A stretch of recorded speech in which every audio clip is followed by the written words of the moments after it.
যে চার শ্রেণীর নারী স্বামীর কাছে খুব প্রিয় হয়ে যায়, আমার প্রিয় মা বোনেরা মনে রাখবেন, এই চারটি গুণ যদি আপনার মধ্যে থাকে আপনি আপনার হাজবেন্ডের কলিজার ভিতরে স্থান নিয়ে নিতে পারবেন। আর এই গুণগুলি যদি আপনার ভিতরে না থাকে তাহলে আপনি প্রবলেমের ভিতরে পড়ে যাবেন। আমাদের প্রত্যেকটি মা বোনদের কলিজার দাবি হচ্ছে সে তার স্ত্রীর রাজরানী হয়ে থাকবে, সে তার হাজবেন্ডের রাজরানী হয়ে থাকবে, সে অনেক ভালোবাসা পাবে, সে তার হাজবেন্ডের কলিজা হয়ে থাকবে। কিন্তু কিছু মিস্টেকের কারণে আমরা মা বোনদেরকে দেখতে পাই যে তারা হাজবেন্ডের মন থেকে দূরে সরে যায়। আপনি এক নম্বরে যে বিষয়টি ফলো করবেন সেটি হচ্ছে স্বামীকে সম্মান করা, স্বামীকে মান্য করা। স্বামীকে যদি খুব বেশি সম্মান করেন, সবার থেকে প্রায়োরিটি, আপনার বাবার থেকেও প্রায়োরিটি।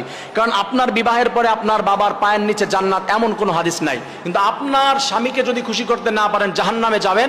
আপনার স্বামী আপনার জান্নাত, সে আপনার জাহান্নাম, এই কথা বলা হয়েছে হাদিসের ভিতরে। এজন্য তাকে যদি সম্মান করেন, আপনি বেসিকলি ঘরের মধ্যে কতটুকু করেছেন সেটা স্বাভাবিক ব্যাপার, কিন্তু যখন মানুষের মধ্যে যাবেন, আপনার বাড়ির লোকজন বা অন্য কোনো মানুষের সামনে আপনি এমনভাবে ভঙ্গি করবেন বা তাকে এমনভাবে সম্বোধন করবেন, প্রত্যেকটি বিষয় কেমন যেন আপনি তাকে মাথায় তুলে রাখেন। ঠিক এরকম ভাবে যদি রাখতে পারেন তাহলে আল্লাহ রাব্বুল আলামিনের আরশ খুশি, আপনার হাজবেন্ড খুশি, আপনাকে কলিজার ভিতরে রাখবে, আপনাকে হৃদ মাঝারে রেখে দিবে, কোনোদিন ছেড়ে যেতে দিবে না। দুই নাম্বার যে বিষয়টি ফলো করতে হবে সেই বিষয়টি হচ্ছে আপনার স্বামীকে সবসময় আনন্দে রাখতে হবে, খুশি রাখতে হবে। একটু হাসি দিবেন, হেসে কথা বলবেন, তাকে একটু আদর করবেন, সুন্দর ড্রেস আপ করবেন, তাকে একটু প্রেম নিবেদন করবেন।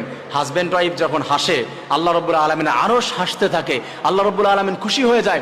আর হাজব্যান্ডকে যখন কোনো স্বামী, হাজব্যান্ডকে যখন কোনো স্ত্রী খুশি করতে পারে, আল্লাহ রাব্বুল আলামিন বলে আমি সেই ঘরের ভিতর রহমত বরকত ভালোবাসা দিয়ে ভরপুর করে দেই। এই হাজব্যান্ড যদি আপনার একটা হাসিতে খুশি হয়ে যায়, এটাতে সে হেসে ফেলে, তাহলে আপনি মনে রাখবেন আপনার জান্নাতে যাওয়া একটা হাসির কারণ হয়ে দাঁড়াতে পারে। আপনি জান্নাতে চলে যেতে পারেন একটা হাসির কারণে। স্বামীদেরকে মন সবসময় উৎফুল্ল রাখবেন, কাজের ভিতরে মনোযোগ পাবে, কাজের ভিতরে সে কনফিডেন্স পাবে, কাজের ভিতরে আরো বেশি স্পিড পাবে। ভালোবাসা দিয়ে সবসময় আপনার মনকে আনন্দে রাখতে হবে স্বামীদেরকে। এই দুই নম্বর কাজ করবেন। তিন নম্বর যেটি করবেন সেটি হচ্ছে আপনার নিজের সতীত্বকে রক্ষা করবেন।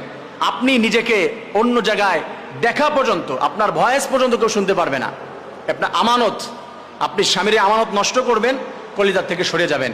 100% আপনার হাজবেন্ড যদি আপনাকে বিশ্বাস করে, অনেক স্ত্রী আছে বলে, হাজবেন্ড বলে যে আমার স্ত্রীর প্রতি আমার 100% বিশ্বাস আছে, কনফিডেন্স, ও কারোর সাথে কথা বলবে না, ও কোথাও যাবে না।